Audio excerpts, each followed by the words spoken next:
Assalamualaikum warahmatullahi wabarakatuh. Salam sejahtera untuk kita semua.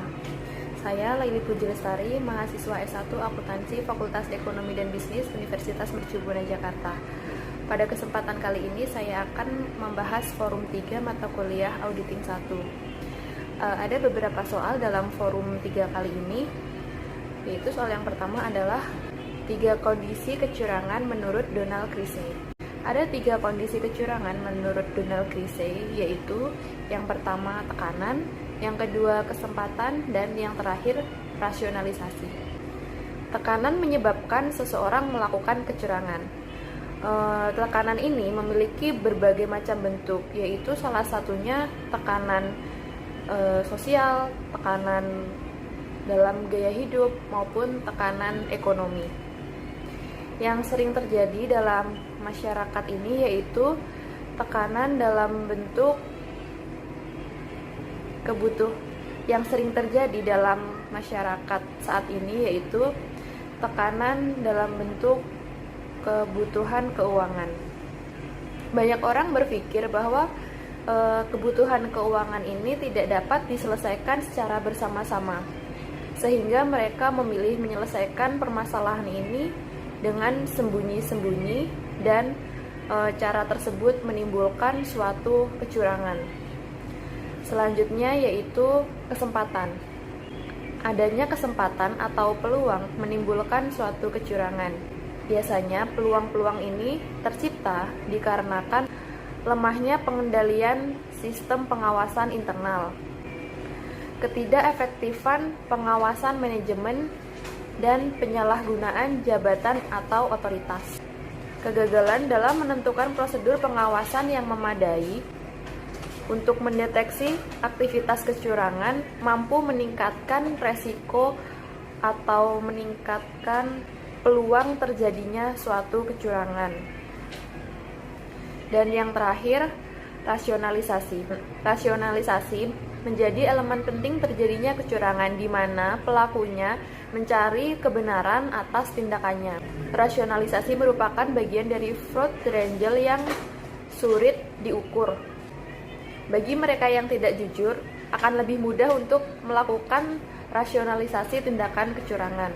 Selanjutnya yaitu klasifikasi kecurangan menurut ACFE. Ada 3 klasifikasi kecurangan menurut ACFE, yaitu penyimpangan atas aset, pernyataan palsu atau salah pernyataan, dan yang ketiga adalah korupsi.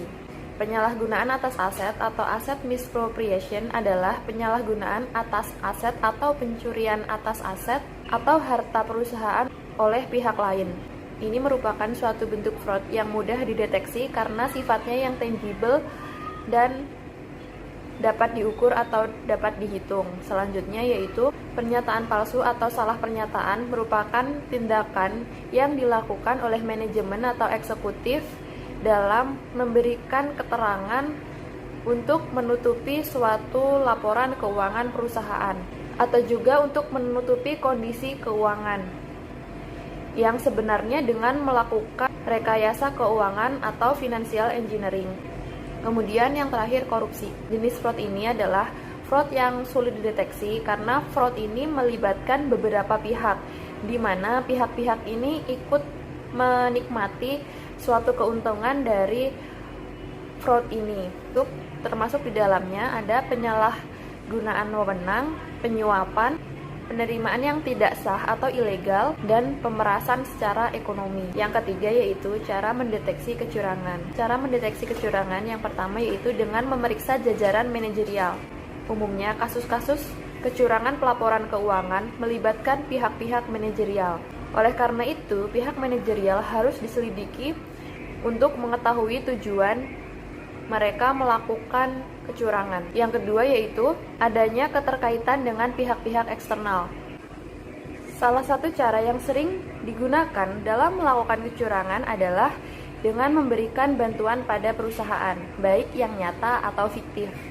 Jadi untuk menghindari kecurangan, kita bisa mendeteksi dengan baik adanya hubungan antara perusahaan dengan lembaga keuangan, perusahaan dengan individu, eksternal auditor, lembaga pemerintah atau investor. Yang ketiga yaitu sifat organisasi. Sebuah kecurangan seringkali tidak terdeteksi karena adanya struktur organisasi yang digunakan untuk menyembunyikan kecurangan tersebut. Misalnya, struktur organisasi yang terlalu kompleks atau tidak adanya internal audit dalam sebuah departemen. Untuk itu, dalam mendeteksi adanya kecurangan, kita harus memahami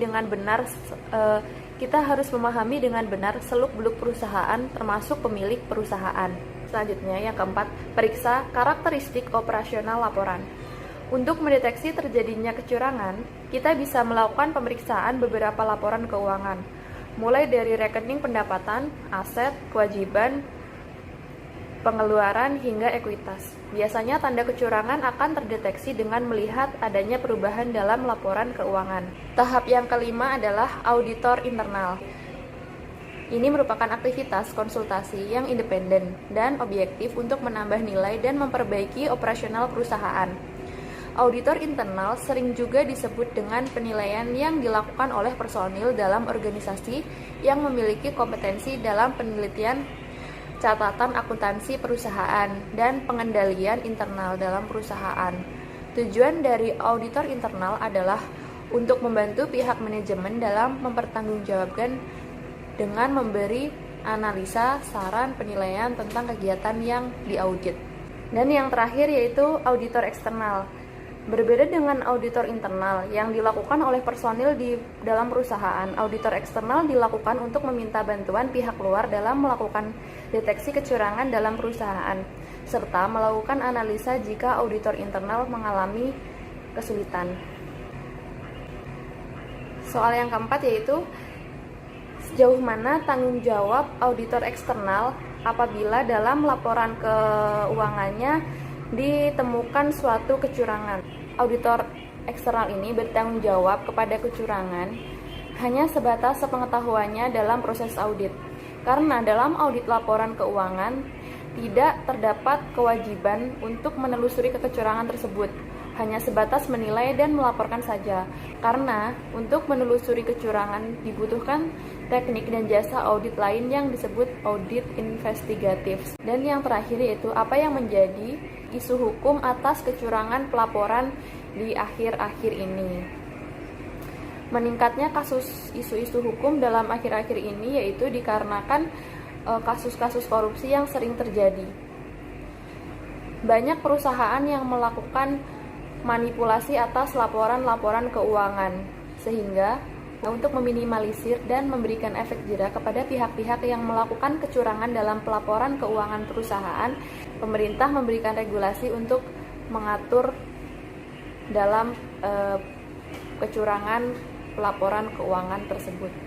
Demikian pembahasan forum 3 dari saya. Mohon maaf bila masih terdapat banyak kekurangan.